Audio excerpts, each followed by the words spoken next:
22살 여대생입니다. 초창기부터 뽀얀거탑 꾸준하게 청취하고 있습니다. 건강상담 해보고 싶어서 이렇게 메일을 쓰게 됐습니다. 라면서 시작하셨는데요. 저는 초등학생 때부터 소아 비만이었고 10kg 정도가 쪘다 빠졌다 쪘다 빠졌다 꽤 오랜 주기로 한 2, 3년 정도 주기로 반복을 해왔습니다. 제가 이렇게 메일을 보내는 이유는요. 바로 스트레스성 폭식 때문입니다. 한 1년에 두세 차례 정도 스트레스를 많이 받는 때 온통 맵고 자극적인 음식을 먹어야겠다는 생각에 사로잡혀서 정신도 차리지 못하고 혼자 틀어박혀서 빠르게 먹어치웁니다. 속이 불편할 때까지 먹고 배부르다는 생각이 드는데도 계속 먹어야겠다는 생각이 드는 것은 변함이 없습니다. 제가 하나 이분의 메일에서 인상 깊었던 것, 시선이 머물렀던 것은 이렇게 기분 나쁘게 음식을 먹고 나면 심한 자괴감에 빠집니다. 라고 써주신 부분입니다. 그런데 이게 사실 섭식장애잖아요. 관련해서 인터넷을 찾아보면 이분 같은 경우는 지금 다이어트를 하고 계시는 거는 아니에요. 그런데 섭식장애 관련해서 폭식 후 구토 이런 것을 인터넷에 쳐보면 언제나 체중을 감량하려고 다이어트를 하면서 음식에 대한 열망에 불만족이 쌓여서 터지는 폭식에 대한 얘기만 나와서 제 케이스를 어떻게 해결할 만한 그런 도움이 되지는 않는다. 인터넷에서 찾아보는 여러 가지 그런 조언들이. 그래서 결국 뽀얀거탑에 이렇게 상담 메일을 보내게 됐다라는 내용입니다.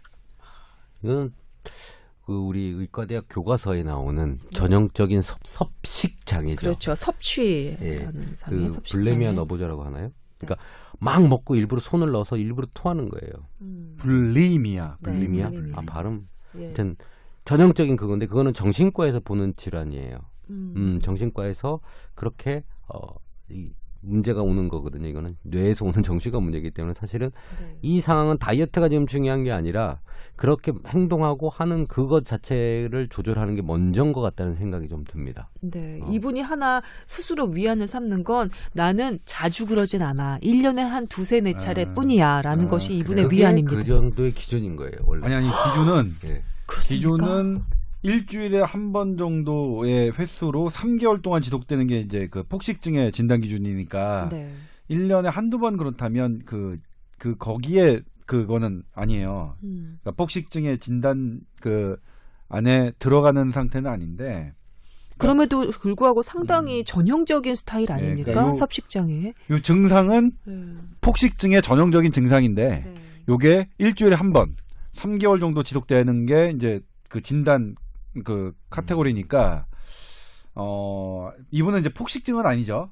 폭식증의 증상이 1년에 한두 번 정도 나타나시는 건데 그렇죠. 근데 저도 사실은 토는 안 하지만 가끔 이럴 때 있어요. 가끔. 저도 고백을 하자면 제 나이가 딱 지금 메일 보내주신 이분 22살 여대생이라고 하셨는데 이분 정도가 됐을 때 저도 이 불리미아에 시달린 적이 있습니다. 그러니까 대학교 한 4학년 정도 됐을 때 내 미래는 어떻게 될까? 내 자신이 너무 마음에 안 들고 그래서 밤에 잠이 안 와서 새다 보면 갑자기 너무 출출해지는 것 같고 정신 차리고 보면 무언가를 너무 많이 먹어놓고 배가 너무 식도까지 차는 것 같으면 화장실에 가면 손가락을 넣지 않아도 구토가 나고 이게 한 방학 기간 내내 지속이 된 적이 있었거든요. 사람이 상당히 피폐해지더라고요.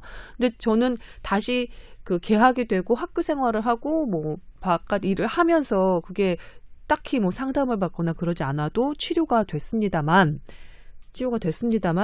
제가 알기로는 이 불리미아, 이 폭식증, 섭식 장애가 상당히 치료하기가 어렵습니다. 왜냐하면 주변 상황이 바뀌지 않고 이 스트레스 대처를 제대로 하지 않으면 원인이 제거되지 않으면 이 폭식증 증세가 사라지지를 않는 거예요. 그래서 제가 저의 옛 모습 어떤 기간에 제 옛 모습을 보는 것 같아서 너무나 안타까워서 이 사연을 좀 가져와 봤거든요. 이 사람은 자기가 받고 있는 스트레스가 뭔지를 모르고 있는 것 같아요. 네, 에다가 1년에 두세 차례밖에 아니니까 자기는 일반적인 불림이 아니다 이렇게 생각하고 계신 것 같습니다. 그러니까 우선은 누가 아는 의료인이나 누가 이제 상담을 받아서 이게 스트레스가 뭔지를 정확하게 알고 나면 네. 그거를 벗어나는 순간 이게 사라진다 그러면 해결 방법이 좀 될 것 같고 네. 그래서 우선은 스트레스가 뭔지 확인을 먼저 하는 게 제일 중요할 것 같다는 것 같아요. 네, 임 원장님이 아주 중요한 말씀 해주셨습니다. 본인이 처한 상황에 대한 정확한 인식이 먼저인 것 같습니다. 네. 저는 막 그렇게 먹고 해도 뚱뚱이 배가 막 나와도 괜찮은데 뭐 이러고 이 괜찮아질까요? 자존감, 자존심이 좀 있는 분들은 그렇게 넘겨버릴 수가 있는데 22살, 20대 초반 미래가 잘 보이지 않고 자기에 대한 자존감이 잘 형성이 되지 않는 상황에서는 이게 좀 힘들 수도 있습니다. 아마 솔직히. 가족들 중에 막 살이 쪘다고 계속 뭐라고 하는 사람들이 있거나 주위에 좀 그렇게 놀림을 받았거나 이런 것들이 있을 때 보통 많이 오더라고요. 이게 불내미 환자들이 보면 네. 어렸을 때 내가 뚱뚱하고 많이 먹으면 뚱뚱하면 안 된다라는 강박이 있다든지 그런 사람들이 그걸 자주 와요. 제가 이분 메일에 제일 네. 초입에 이렇게 적혀 있습니다. 초등학생 때부터 소아 비반이었다.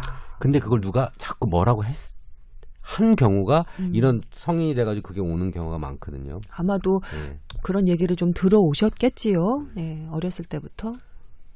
네. 일단 뭐 정신적인 우리 임 원장이 얘기했지만 정신적인 스트레스가 상당히 중요한 원인이라고 돼 있고요. 네. 그다음에 역시 김소원 선배가 말씀하셨지만 자존감이 낮고 그리고 비만과 연관되어 있는 경우가 상당하다라고 교과서에 되어 있습니다. 네, 요즘에 상담 받는 거 흉허물 아닙니다. 예, 흉허물 아니에요. 치료받는 방법은 일단 네. 인지행동 치료가 있습니다. 뭐 이렇게 이런 것이 나는 뭐 나쁘지 않다. 이건 죄책감이 아니다. 그다음에 난 배부르다. 이렇게 하는 것도 있고 그다음에 항우울제 치료도 할 수 있습니다. 그리고 이게 근데 문제는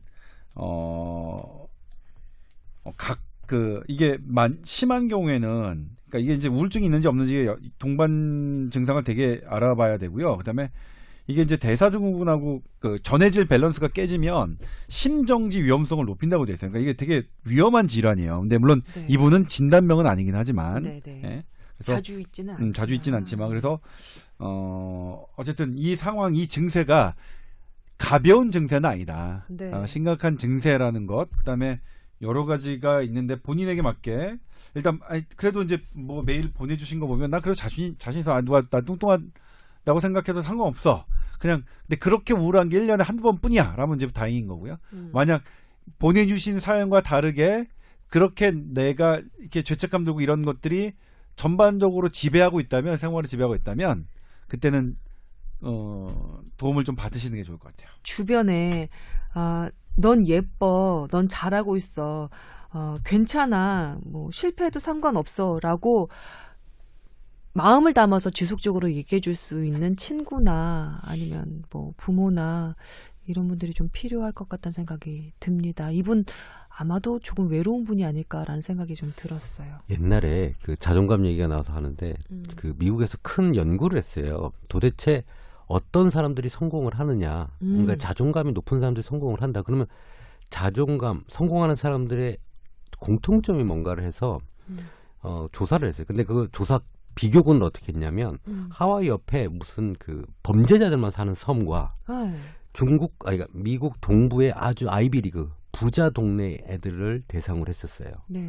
그러니까는 그러니까 잘 사는 애들, 아주 잘 사는 환경에 있는 사람과 아주 못 사는 열악한 상황, 그 환경에 있는 사람 두 군을 비교를 해가지고 얘네들이 잘 되는 애들이 사회적으로 성공하는 애들이 어느 정도 나올까라고 평가를 했었어요. 그랬더니 근데 비율이 똑같았어요. 오. 그러니까 평범하게 사는 거 말고 물려서 사는 게 말고 이렇게 사회적으로 공헌도가 있으면서 성공한 비율이 5%가 똑같이 나왔어요. 근데 그걸 비교해가지고 한 논문이 아니라 그런 사람들이 어떻게 성공하느냐가 중요했거든요. 그 성공한 원인이 뭔가를 찾아내는 거죠. 네. 그래서 봤더니 우선 경제력은 아니었던 거죠. 네. 그러니까 내가 집안에 돈이 많고 경제적이나 정치적이나 뭐 학벌이나 이런 것들이 좋아야 성공하는 게 아니더라죠. 이 두 군을 비교하는 것 자체만으로. 그럼 뭐냐? 그 5% 인구, 성공 인구의 비결이 뭔가요? 뭐였어요? 자기를 응원해주는 멘토가 있었다는 거죠. 너 괜찮아.